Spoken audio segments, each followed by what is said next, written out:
Good afternoon, everybody. Scott Stevens here once again on another episode, just number 6. So we're just rolling them out here on another perspective on a Monday afternoon after kind of a tumultuous weekend around the world and kind of in this country as we're dealing with a couple of issues. Let's see if I can do this without these. Well, why not? Let's see. And you can hear, looks like the audio is all right. All right, so let's just keep going. There's a lot of things, a lot of crazy things we could talk about today, but this yesterday, in fact, because today's June 15th, June 14th was Flag Day. And to be honest with you, I liked flags as a kid. I don't know why. We don't know why we like certain things that we do as children, these impressions, these things that we're given, that we're born with, that we have to come to terms with, these journeys in life that whether we think they're our own or not, we're going down that road. And for some reason, I liked flags as a kid. And so for several years, Flag Day was kind of my favorite holiday. And when we moved out into the country, I think I was 9 or 10. I was absolutely 10 and 11 when we built the house. We didn't have a flagpole. And I kind of wanted a flagpole. And Dad and I talked about, good to see you guys coming on there, about building a flagpole. So on Flag Day, on June 14th, I could raise a flag. So that's kind of where I want to go today. I want to talk about, the flag. And it's most curious because over my 50 plus years, it has meant different things to me. The symbolism behind it has evolved. It has changed. Being naive and being a kid is one thing, but then, it kind of changes as you grow up, things begin to evolve.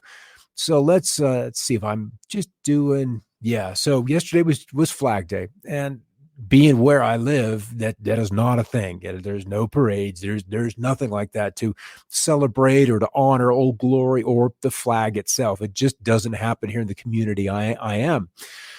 But from the time I was 4, my grandparents were Canadian. 3 of the 4 were born in Canada, largely Alberta.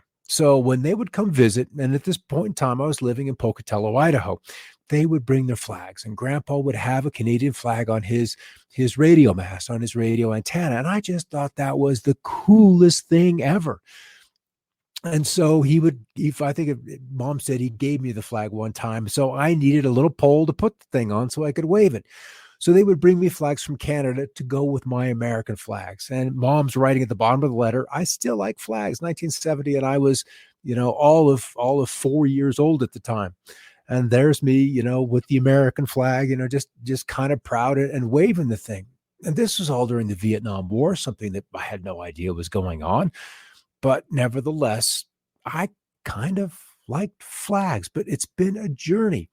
So we have Old Glory and the history of a flag because our flag changes. The flag has changed as the nation has changed, as it has grown, as it has evolved, as it has gone through wars and acquisitions, as blood has been shed and children born, all under this flag. And so there are certain definitions and certain statutes and certain, ways that has gone, but largely we notice the change not in the red and white, but in the stars in the field of blue. As the colonies became states and so forth and so on, then, we ended up from the 48 state flag into the latter one. So how do flags relate to, say, patriotism, say, nationalism, or just simply the pride of where you've come from, or you believe you've come from, because that's the story you have been told as you were raised? Abraham Lincoln said, I like to see a man proud of the place in which he lives.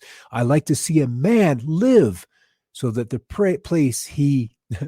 his place will be proud of him. I like to see a man live so that his place will be proud of him. And you really couldn't ask for something higher. To be honorable in your actions, in your duties, to bring pride, to bring honor to where you're representing, to where you've come from, that they will throw a parade and a flag. And as the age I was, those were astronauts. Those people, those pioneers, those adventurers, those explorers were the ones that came back home and were celebrated with parades. And that was me being a child of the 60s and 70s. And of course, always kind of interested in what's going on in the sky. But as time has gone on, we've seen the flag go through different, let's just say there are certain ideologies which have then wrapped themselves up inside a flag, trying to make either the patriotism, to be making our energies to associate their agenda with patriotism. And that has been something that I witnessed coming up through the 70s, but most likely the 80s, that patriotism was greatly associated with religion. And then that religion also adopted a party ideology, and one that I wasn't necessarily comfortable with. So the kid, the 4-year-old, the 5-year-old, the 10-year-old who enjoyed waving the flag felt a little bit of angst growing up around that act of patriotism. It changed. And so something as grown-up religious who went to church every single Sunday, and it felt like that I had to choose between a patriotism and then a belief system, that they could not remain separate.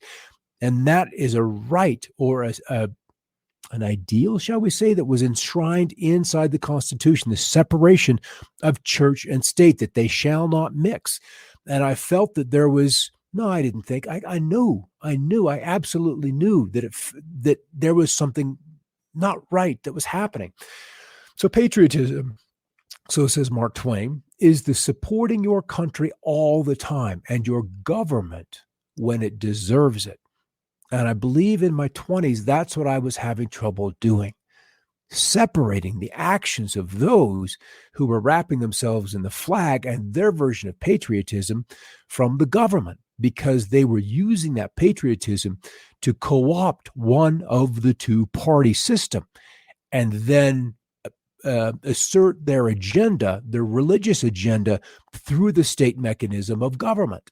And that, in my estimation, was just straight up wrong. And so I liked the flag even less. And that's kind of unfortunate. All right. So Sidney J. Harris states the difference between patriotism and nationalism is that the patriot is proud of his country for what it does, and the nationalist is proud of his country no matter what it does. The first attitude creates a feeling of responsibility, but the second, a feeling of blind arrogance that leads to war. And with a little bit of hindsight from this last 20 plus years, you can see where one has been used to implement the other, where war begets patriotism, not for what the country is, but for what it does. And what agenda, when we begin to see kind of one giving way to the other, how do you then maintain an allegiance to one or the other? It becomes very, very different to separate. And we've had many instances where the Democrats say, I'll leave the country if this happens. And the Republicans probably with the same, if this happens, then, I'm not going to remain here at all. So then Samuel Johnson, and this is going to lead into the next one. And I've seen this probably used more often than not, but not so clearly stated. Patriotism is the last refuge of the scoundrel.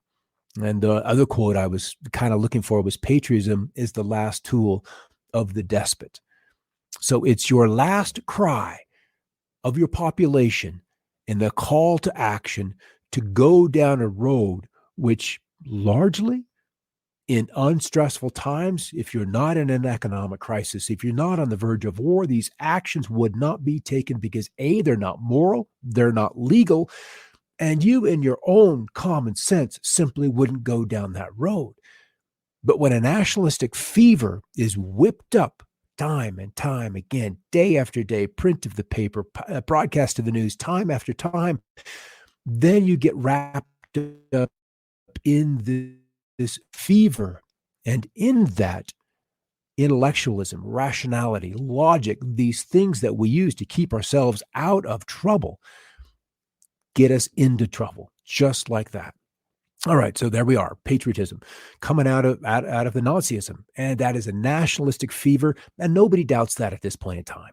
where everybody went together for the collective good. But was it the collective good? Maybe for the country at the time, but what of those that surrounded them? How did you contain this fever that patriotism turned to nationalism, then turned to some kind of other ism that then cost millions of lives? And it's not like Germany or Rome or France or England were the only ones. This has been something that has literally gripped nation after nation after nation across nearly every single generation. And as I look back at the Time magazine of when I was born in 1966, in May of 66 for that, to be specific, because it was a specific issue. And I looked at that cover and I wondered to myself, how could parents bring a child into this day and age with this kind of turmoil? And it was kind of hard to believe that you would want to go ahead and create a family. But then in hindsight, it's all about parenting, not necessarily the world that you live in. The parenting is so key. So American were probably GIs or anti-war protesters that we won't fight another rich man's war. And this is not that far off from where we still are. And we'll get to that in a moment. Patriotism is when love of your own people comes first. Nationalism, when hate for people other than your own comes first. And that's when we have discord in society.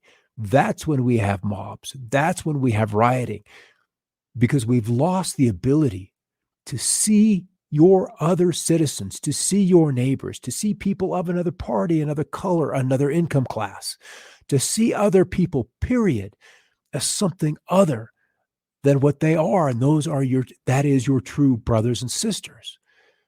And that should be the easiest thing to do, is to see the divinity in each and every other person. But yet one of these isms, patriotism, nationalism, or even an aspect of individualism where only you are right and everyone else is wrong, ends up running through your head all day long because it's fed by an outside agenda. And that really becomes a challenge, is to control the information you choose to consume. That becomes task number one.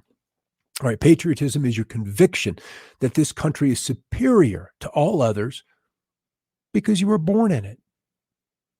Let that sink in. Patriotism is your conviction that this country is superior to all others because you were born in it. George Bernard Shaw, an Irish playwright. I mean, ridiculous, but truthful. And can that ideology, can that belief system then be used against you? And the answer is always yes. Always. It can be used against you. Any belief could be used against you. So be careful what one chooses to make their own. Teddy Roosevelt, patriotism means to stand by the country. It does not mean to stand by the president or any public official. And this is where we are. And this is the risk of, and also the benefit of, say, a two-party system. 3 parties or 4 parties may actually be better, because then we're more prone to compromise if there isn't a simple majority which then rules. And even when the Senate and other veto-proof legislation, you end up with the supermajority required, a 2/3 majority to get some piece of legislation passed. Does not mean that if one of those fevers is running high, patriotism, nationalism, or the need to do something because some other event has happened, say a 9/11, a Pearl Harbor, a USS Maine, a Titanic, some event has happened, that a 2/3 majority cannot be achieved, and rather easily, because they know when there's a herd all amongst you, saying yes becomes the hallmark of a very strong man with courage. And we talked about courage on the Coffee Break show this morning. Courage is something that we all find ourselves at times in our life a little bit short of. So that was Teddy Roosevelt. Um, Nothing really need more be said. And this took place as we were dealing with the 80s and what appeared to be the religious right wrapping themselves amongst God and the flag, making them nearly indistinguishable, at least with that particular agenda. And for those of us that would like to have seen or had bad experiences with one or the other, you didn't necessarily want to have those two issues, those two belief systems kind of come into view or come into, merging into one. So, growing up in a religious family, and then by the time of 18, not choosing to want to go to church anymore because it didn't feel right, and also being brought up as a Republican, I'm like, that didn't feel right either at that point in time. And then this wrapping of the two, even solidified the move that the flag, that patriotism had been corrupted. And then we're back to protesting that George Bush, in a remarkable, clear moment of insight, of truthfulness. And it's amazing the things that you can almost get away with once you're out of office. And he said there were commercial interests that pushed for this war. And that was the reason for it. No more than that. They were commercial interests. And when you take a nation to war at the cost of the tax dollar for those commercial interests, who benefits? Does any of that trickle down to you and me? Is that even possible? Or is it just another bloodletting, another generation of soldiers that comes home or doesn't come home wounded? And it seems like both are true. We lose a generation of men, their ability to be dads, to father children. When every time we get deployed, this nation chooses to go to war, and largely for commercial interests. And that still kind of stinks to me. I mean, the whole point of banana republics through Central America, we sent our boys over there. We lost lives for commercial interests because there had grown an appetite for literally bananas, a tropical fruit. And that ideology, that idiom persists to the day of banana republics. All right.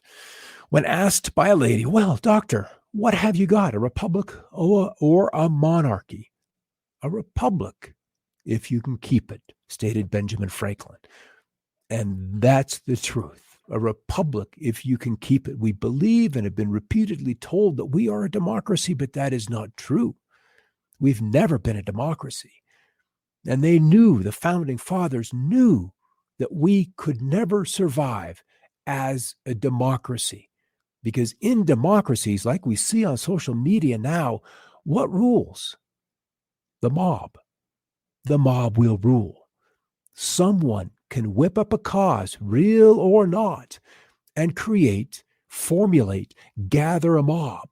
And with that, the pitchforks, the knives, and the guns come out. And this is why the founding fathers instituted a republic, so the democracy can stay down below with the election of the representatives. But then once they got to DC, once they got to the point where laws had to be made, it had to be a republic. So responsibility, discernment, and getting out of the heat of the moment could take place. All right, Vicky, we are tired of losing our men to war and to PTSD. This is so true. The time will come. The time will come when we begin to gather our soldiers back, and we don't need a military, because if the lack of commercial need to go to war is taken away, then we can truly be a free nation once again without the ties to those kind of chains. Let's just put it at that. This nation will remain the land of the free only so long as it is the home of the brave.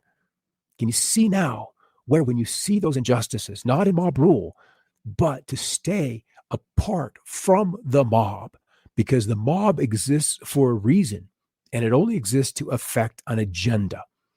That agenda is what needs to be examined. What would be on the news? What would be in the newspaper had the mob not been there? And as we said in one of the earlier shows, we need to check for opposition news feeds. We need to read what your opponent is doing, what is thinking, what they're planning, because we're all psychic. We all telegraph what we're thinking, what we're doing, or what we want to do long before we ever take that action. And the same is true in the public sphere. We'll throw out a test web, we'll throw out a lure, a trial balloon will go up. Those kind of things are happening all the time. And it's the subtlety in the news that we need to be aware of. And in doing that, staying anchored to what is true will allow you to be brave in the moment happens. Another Jeffersonian. The tree of liberty must be refreshed from time to time with the blood of patriots and tyrants.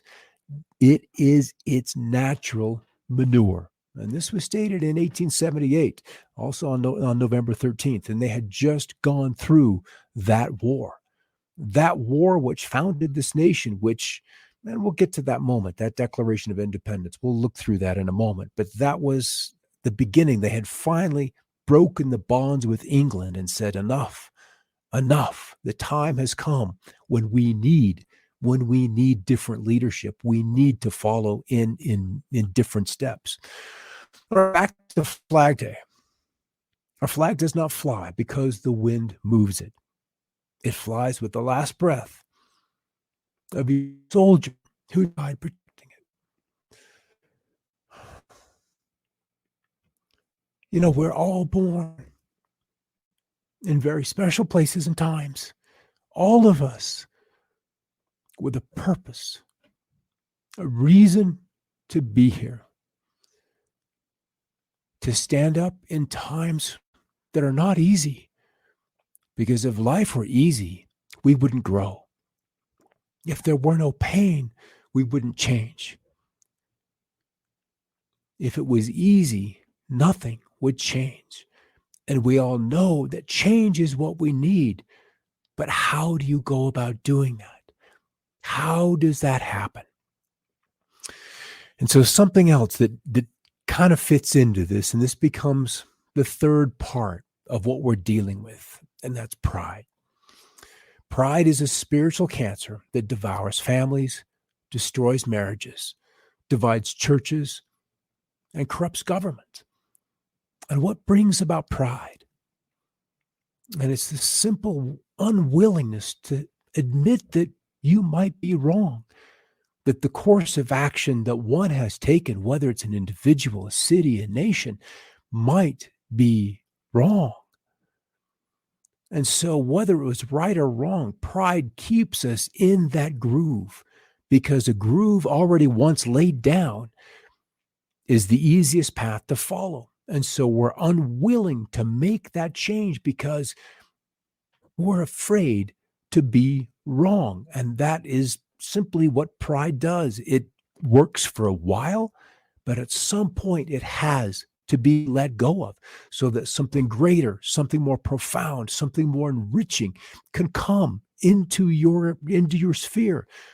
And once you open it up and let it in, there are just new vistas and new horizons and new potentials, new growth that can happen. And the one thing that keeps that from happening is simply pride. And that's why there was this proverb, 16:18, pride goes before destruction and a haughty spirit before a fall. It's very clear and very simple that nationalism, patriotism all have a place. But there are 3 steps to life. Something is birthed, something is created. And then what that birth was sustained. We supported it, we defended it, we went to war for it, we bled for it, we died for it. And you do that only as long as it serves you. Because once it doesn't serve you, then the devotion to it is going to wane. The need to die for it. No, you're like, no. It is not worth my life. So it becomes rather simple. And this is where our founding fathers were. They had realized that the pride of England, of France, of these European powers, we had been taken for granted as colonies. And there's still a lot of colonialism going on around the world. That has not ended. There is still a master and a servant. That exists in the banking and the monetary sphere. It exists within so many relationships. There is always one or the other, the master or the servant. Now, this text may get a little bit small, but I'm going to go back to the flag here before we wind this up.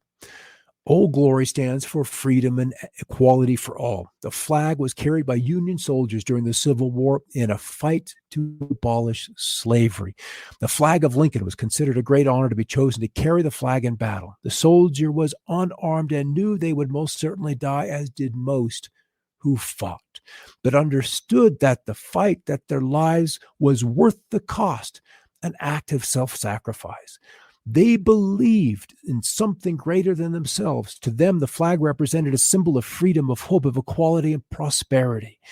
To disrespect the flag, to kneel, as to disrespect those people who fought and died to provide each and every one of us those rights we are afforded today.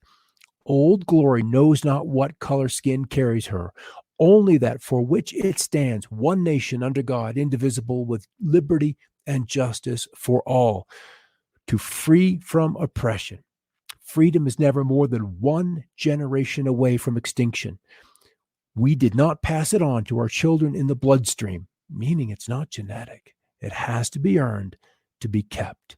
It must be fought for, protected, and handed on for them to do the same. Or one day we will spend our sunset years telling our children and our children's children what it was once like in the United States, where men were free. And that was President Ronald Reagan, the 40th president. And where this all began was the Declaration of Independence, where we could take down the Union Jack and then raise another flag and say, no longer will we be bound to this. So the Declaration of Independence rarely is it read. We're into the Bill of Rights, we're into the Constitution, but it began with a declaration, a controlling decision to declare that this is true. So when in the course of human events, it becomes necessary for one people to dissolve the political bands which have connected them with another, and to assume among the powers of the earth the separate and equal station to which the laws of nature and of nature's God entitled them, a decent respect to the opinions of mankind requires that they should declare the causes which impair them to separation, meaning it doesn't work for us any longer. It doesn't work for us, and the laws of nature and nature's God say that we can do this. We have the right to do this because we hold these truths to be self-evident, that all men are created equal, that they are endowed by their Creator with certain unalienable rights, that among these are life, liberty, and the pursuit of happiness.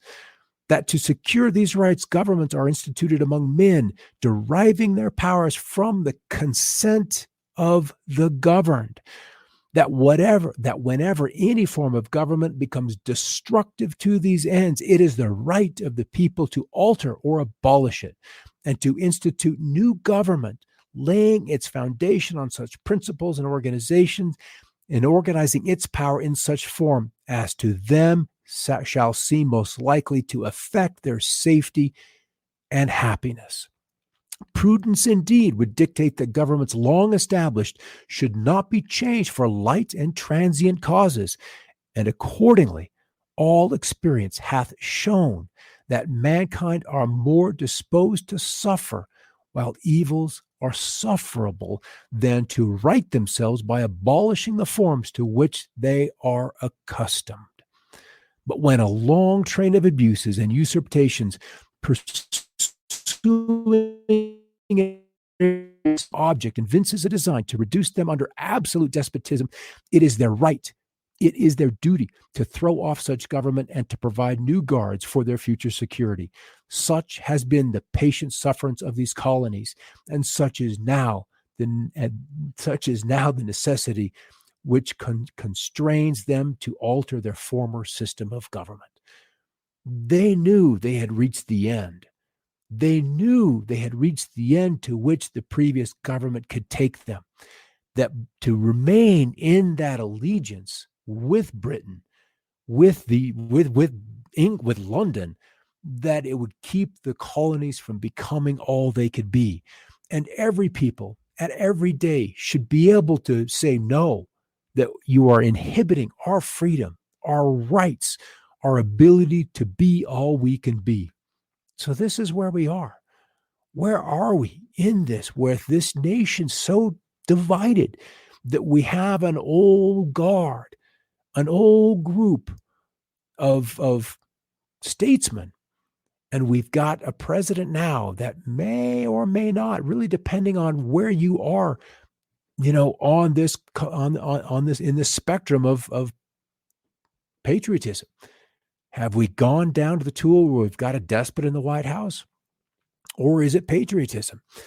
And this is just something I threw in there. This is the last slide, so we'll let it go here. Politicians haven't been tarred and feathered in a while, and it shows. And that is accountability. All of our actions, no matter how large or how small, are held accountable by someone, some power, somewhere. Husband to wife, wife to husband, children to parents, citizens to government, governments to citizens. It goes both directions, always. That is an immutable law of accountability, and something we have been born with a birth certificate in a nation, but that doesn't necessarily automatically require us to support it without questioning. And as I don't remember who it was that said earlier on, that we can support the nation, but not necessarily the politicians, the persons, the people in charge. That there is a greater good, a greater reason that each and every one of us is here today. A great purpose, a great service. All right, I'm going to pop over here. I've seen you going through. You've been raging on through, and I'm going to come back to full screen just because we're going to end that. And then, Jillian, I'm trying something new today. I usually wear glasses. I put the contacts in because, I look better without glasses. So game theory tells us their behavior is based on your own, just as your behavior is being influenced by theirs. Quote of Brian Christian from Tom Griffiths. And it is. Everything is a game theory. Who is playing chess and who is reacting to your moves? You want to be a few steps ahead of your opponent. And if during the playing of that game, you can assess that they are reacting to you, you've won, because you can corner them just like cattle through a cattle chute and into the corral. If you can recognize that your opponent is behind and is reacting to your moves, you'll win. All right. Absolutely. Vicky, right. That's right. Term limits for statesmen. Agreed. That's part of what I think is coming. And there's some other interesting people that I've run across. And I believe that we're going to end up with a new Washington, that neither of these two that are running, neither of them will likely be inaugurated next January. And we'll kind of leave it at that. Yes, Robin, we are playing chess. I do look great in glasses. Honestly, this distance is either for readers or I'm like looking up through my progressive. So it's kind of a challenge. And I kind of like having to wear contacts. All right, guys. Love you all. These are important issues. They really are. And we're all going to be tasked with some very powerful choices in the not too distant future, because it's like a balloon has been blown and blown and blown, and it's not going to take much of a stress, much of a sharp point to bring it all down. And once the balloon shatters, it doesn't come back together again. And whether that trigger is COVID, and I don't think so. I think it's just a stressor. I think the financial issue is probably going to be the larger one because we're so dependent on it. I mean, we can wear masks, we can go to work, those kind of things can be negotiated.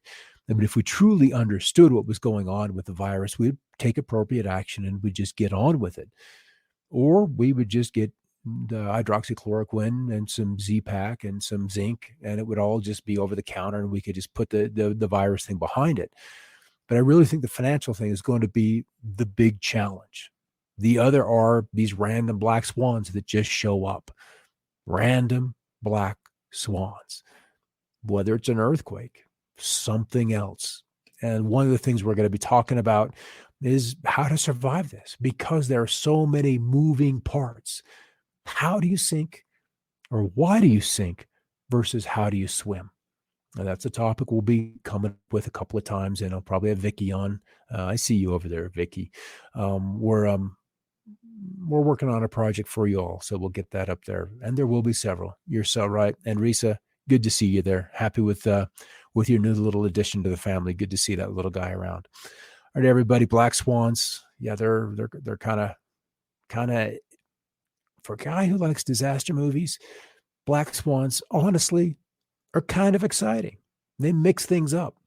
They till the soil so you can see the worms, but then you're preparing the soil for the ultimate planting and the harvest to come.